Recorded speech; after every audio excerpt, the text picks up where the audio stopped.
Of course, it does impact me, and it takes me back to where I'm coming from as a South African, especially if it's done by British, human. You understand? We have a history, coming from apartheid era. And then the very same British people, they do the same thing. So you come from this place where you've been completely accepted and loved for exactly who you are, and you've had that kind of freedom. But as you say, when you came to the city and you got a scholarship to the University of Pretoria, a prejudice comes with that, doesn't it? Yeah, of course. So can you take us, we'll just spool forward a bit so we don't lose any of the subsequent story, just for the pressures of time, really. But take us to that place where you've become a national sporting champion. You're doing incredibly well in your athletics training now, and a psychologist is sent to see you. What happened, and what did the psychologist say that they were there to do? The psychologist, to be honest, she didn't do much. She was more for telling me about when you start doing good, people talk, it's more for, it's like, it's a prep where I get a kid, into my class, and I start telling them about life, to say, look, in life, when you do good, people will talk. When you do bad, people will always talk. There's no such thing as a bad publicity. I think she didn't want to just tell me exactly what was happening. She just wanted to just prepare me to say, you know what, there's something in front of you, you understand? But I didn't know what she was talking about.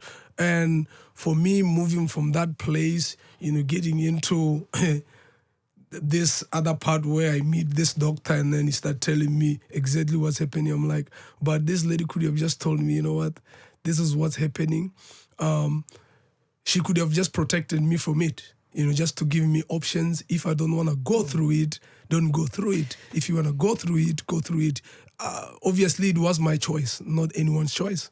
But had anybody before that time, and where are we? I think we're 2008, 2009 by now. Had anybody around you questioned your gender in a direct way to you? No, there's no one who will come to me and question if I'm a woman or not. You understand? No, never. I've done sports, beautifully. I've enjoyed, my teenage life in sports. I've represented the country, several times. I've done IAAF, sanctioned meets like World Junior Championships. I was never asked if I'm a boy or what, you understand? So that's why I'm saying, even myself, when Charmaine told me, that's the lady, psychology saying, when we do good, people will talk. When you do bad, people will talk. And I was like, okay, no, it's fine. I've been around the world. I've seen how the world is like. I'm coming from a world where we were colonized, you understand? I understand all these things, yeah. You did know, though, that your periods hadn't started, for example. Yeah, of course. I know that. I have understood myself, from early age, understood how I am. And obviously the developments of being a girl, I question that, to my parents. I'm like, to my mom, like, I'm seeing that I'm almost 12, 13. I haven't, gotten, periods. I haven't developed breast. And she'd be like, hey, maybe it will come, because sometimes, in life there's early developers and late developers. I suppose you are a late developer, but obviously for me, I discovered that later on, when I get into the world sport, so that, you're a different woman. Of course, I knew I'm a different woman, but I just didn't know how different I was. Yeah. So take us to that room then in Berlin. So you'd be competing in the World Championships in the 800 metres. You dominated and won the semi-final. And you were then told that a doctor needed to see you to do a test. So what happened then? No, I arrived at this hospital. In my mind, it's like, okay, I'm just going through a random, test that they've done, during the heats, now of the same is they do the same thing. But, after that, they tell me that I must be evaluated. I'm like, no, I don't have a problem, with being evaluated, because at the end of the day, there's nothing for me to hide.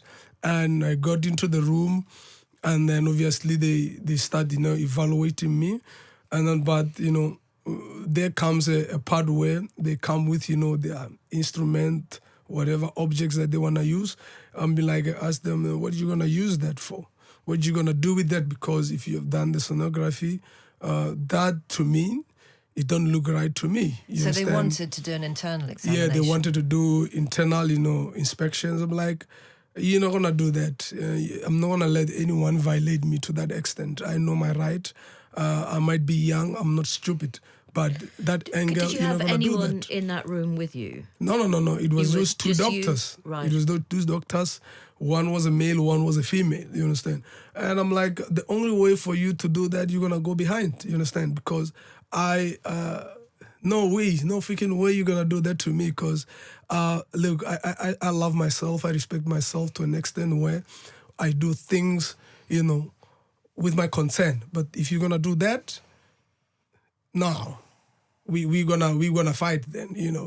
I'm a hunter, so because I even told them straight, you have instrument around you. I can see you have sharp objects here, so you don't mess with me. You understand? So you gotta respect me, so I respect you.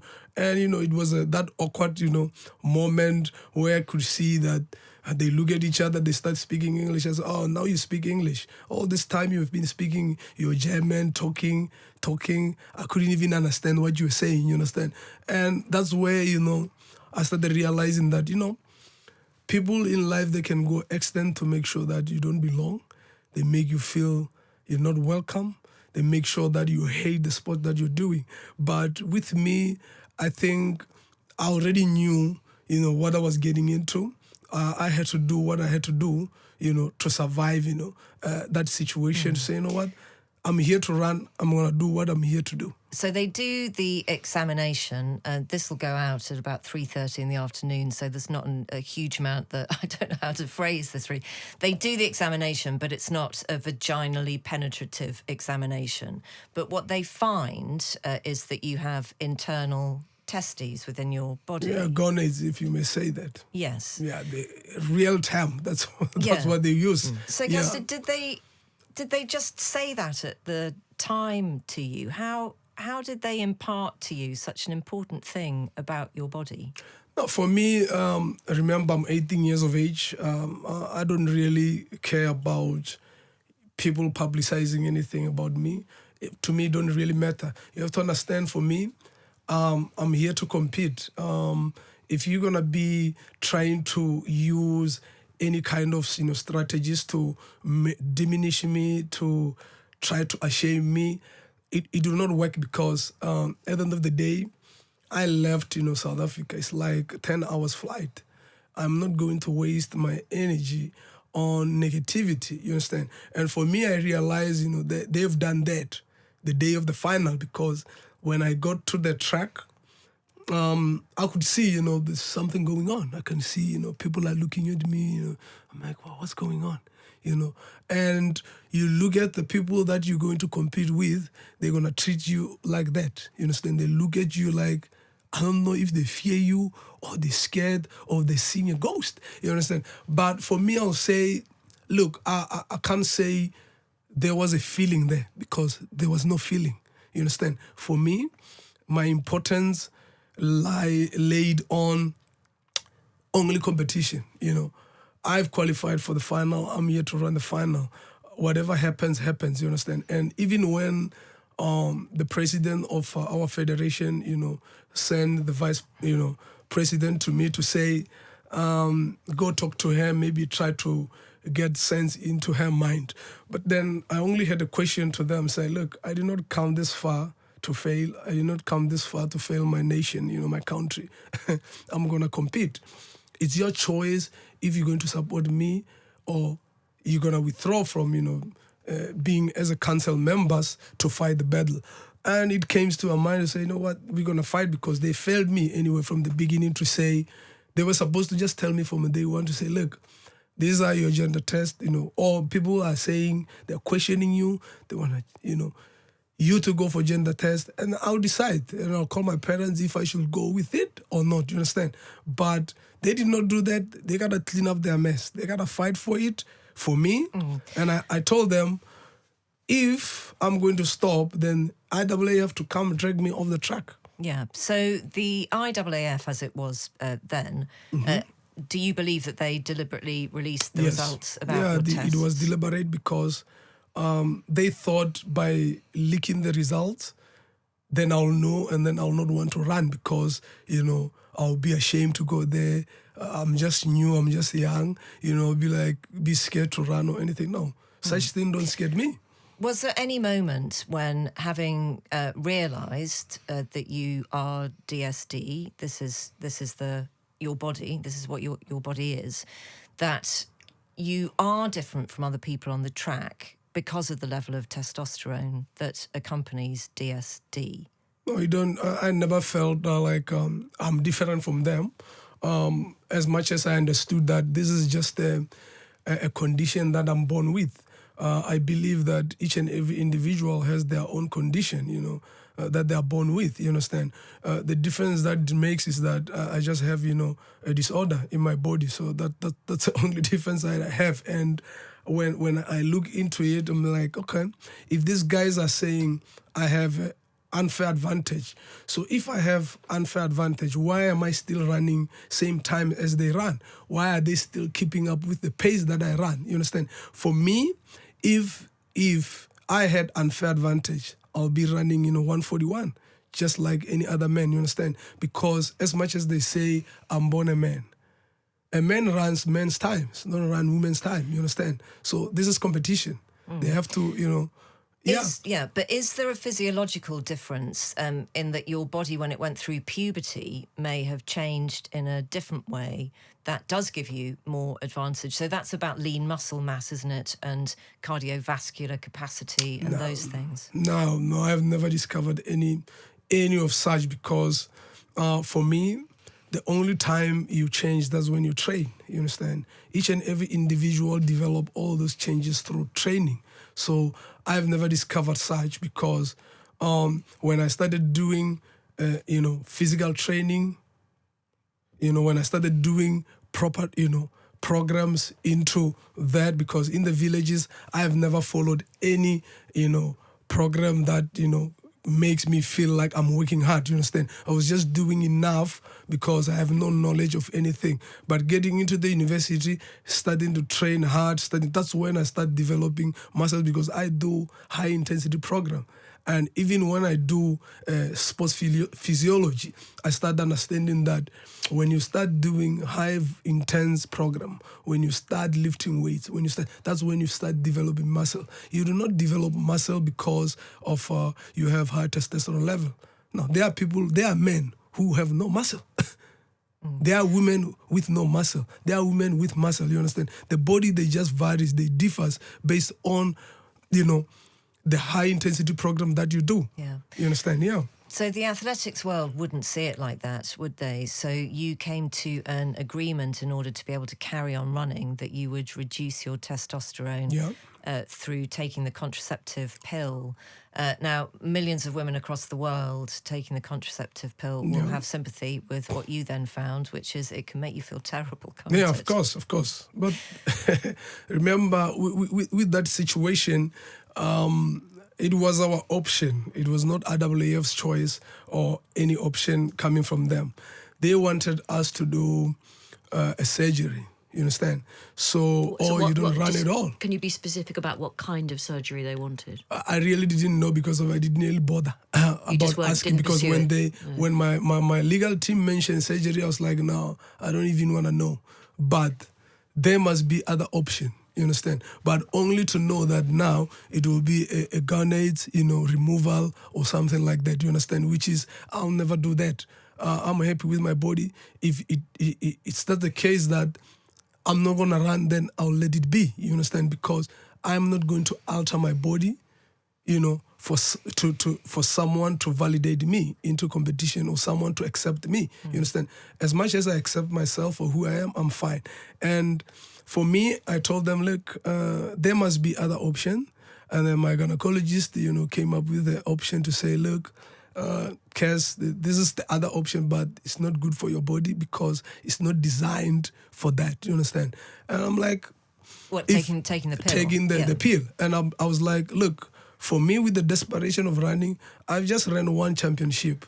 I still want to do Olympics. I can do that. even if it's to risk my health. To take up Fee's point about the contraceptive pill, presumably lots of other female competitors were also taking the contraceptive pill. I don't know about that. I mean, I think they were, because apart from anything else, if you take the pill consistently, you won't get periods, which is a lot easier. I don't know on that periods. because remember, we on my side, I only focus on my situation. I don't really go into who's taking what, who's taking. Yeah, there might be a lot of women who are taking that. They don't go to period, but that was not really my focus. You understand? My focus was more on making sure that I get into competition, you understand? I'm still young. I'm not going to be a one-time performer. I want to compete. Yeah. Was it your sense that the IAAF just had a product and they wanted to protect it? And frankly, you, as an individual, were slightly threatening that product? No, I can't say there was a product. At the end of the day, for me, I'll just say I didn't even look into it more of IAAF having a product or someone, in the race to be protected. You understand? For me, I'll say I was just a threat to them because of how I ran, because of they even specified that I came from nowhere. You understand? I'm like, if you say I come from nowhere, but I'm in your data, what do you mean? You must have done, your research in the wrong way, because if I ran your sanctioned events before. So, in other words, you'd have been treated in a very different way. That's what I'm saying. If I've been losing, in the UK. Okay. That's what I'm saying. Yes. But let's talk. It is important that in your book. I mean, obviously, South Africa is. There couldn't be a more blatant illustration of racism than South Africa. Of course, it's a so racial what about the impact of racism on the way you were treated? No, it's huge, because you feel way discriminated. You feel segregated from women's sports, especially particular women, because now if you look into it, you create hate amongst women. You understand? That's a hateful speech when you start calling a woman a man, and then you start influencing other women to hate one, to say, no, look at her, she's not a woman, she's not that. Of course, it does impact me, and it takes me back to where I'm coming from as a South African, especially if it's done by British, human. You understand? We have a history, coming from apartheid era. And then the very same British people, they do the same thing. It does not involve every British, individual, but one individual or two start, following the very same footsteps. For me, it makes me feel like, what?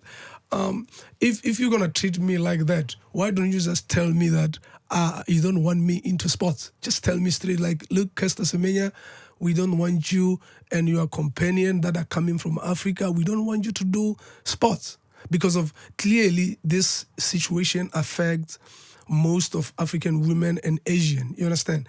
And I respect when you talk about equality in sports. But if you're going to talk about the equality, or you're leveling the play, you can never level the play, because when we talk genetics, people are, they vary, they differ, you understand? The same as in men's sports. You can't come into men's sports and say, because you have got fast twitch muscle, you have slow twitch muscles, we cannot. People are born with their differences, we respect that. But if you're going to treat people with, discrimination, and then play a racial, part into a situation, it starts, taking us back to where we coming from. You understand? Yeah. But if you only have on the podium athletes who have DSD, and you have other competitors who genuinely feel disadvantaged by that, what should those competitors understand in order for it not to turn out into a terrible kind of hate fight?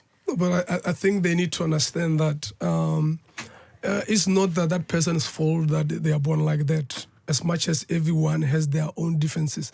Here we speak the language of sports, where we say sports is for all, sports is for all women. We don't say sports is only for women who are born normal. We say sports is for women, because women, we all differ. We all have our own differences, you understand? For me, I'll appreciate it if you just respect people for who they are, accept them for who they are. And that's what I understand about the language of sports, and having a good sportsmanship, rather than disrespecting them to that extent. You run with them, you shake their hands, you laugh with them, and then you socialize with them. But then you go do, interviews that are opposite than what you perceive to be on the track. For me, it's a huge disappointment. So you come off the track and people only want to talk about DSD and course. gender. They don't want to talk about your athleticism. And you do say, and I think it was after the 2016 games, where you had some particularly, you were sidelined, weren't you, by some of the other competitors after one of your races. And you say in the book, they don't know when something is bigger than their individual smallness.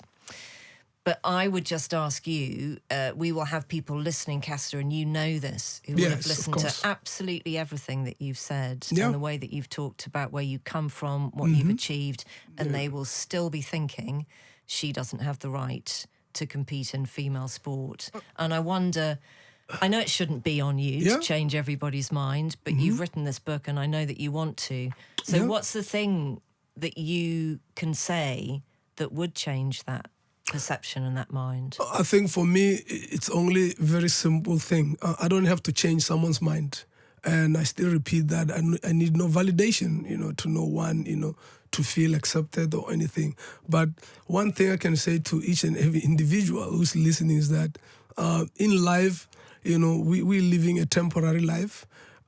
We shouldn't be wasting those moments for being negative or for trying to judge, because we're not the ones to judge. You understand? We are given life to live. We should be the reflection of God as much as it says you should love, you should support, you should accept people for who they are.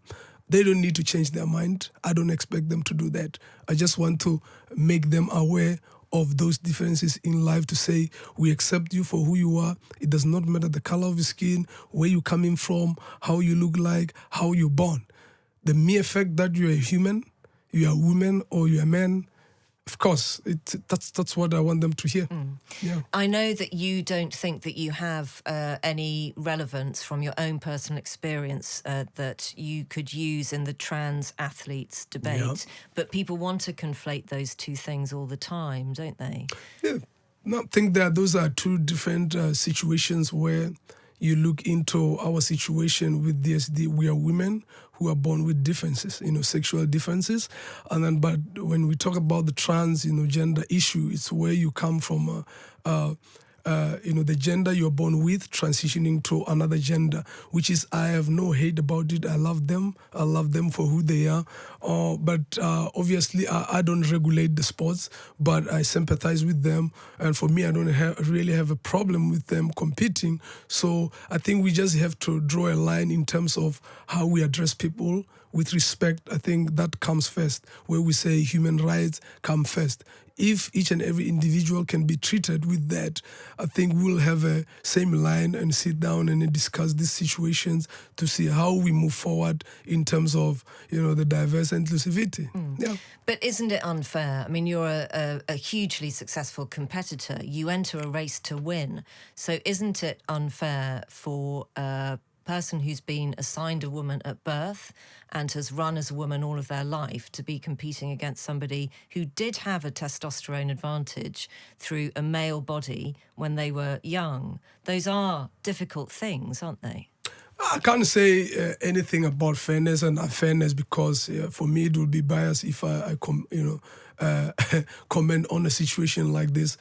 What I can say is that I know how to be different. I know how to be, to feel treated with rejection, you understand? So for me, if I were to comment on that, I'm not the right person to do that, because it should be someone with transgender, to be answering into that situation. But for me, at this moment, I can only answer for my situation, because I think that's what I do best. I understand myself better because of the situations that I've enjoyed. It will be fair if I don't comment on that, situation. Yeah. Where are you legally at the moment? There have been an awful lot of courts that have looked at your case. So there's been the IAAF. There has been the European Court of Human Rights. There's been the Swiss High Court. Where are you in terms of all of those things at the moment? Yeah, we're still waiting for the High Chamber to decide, on the ruling, because And that's the European Court. The European Court, and obviously with IAAF, the battle is still on. I believe that, of course, we will still go back to the Court of Arbitration, to still argue the matter. But yeah, I feel positive about the work that I do. So yeah, I'm happy with where we are. What would your life have been like if you hadn't been able to run? What would you have been? Who would you have been? Where would we find you today? I'm 100% sure that I'll be playing football. Or I like, army, so probably I could have been in the force of arms. So, but those are the things that I still love. But besides, running, yeah, I'll say soccer is it's what I do the most. So yeah.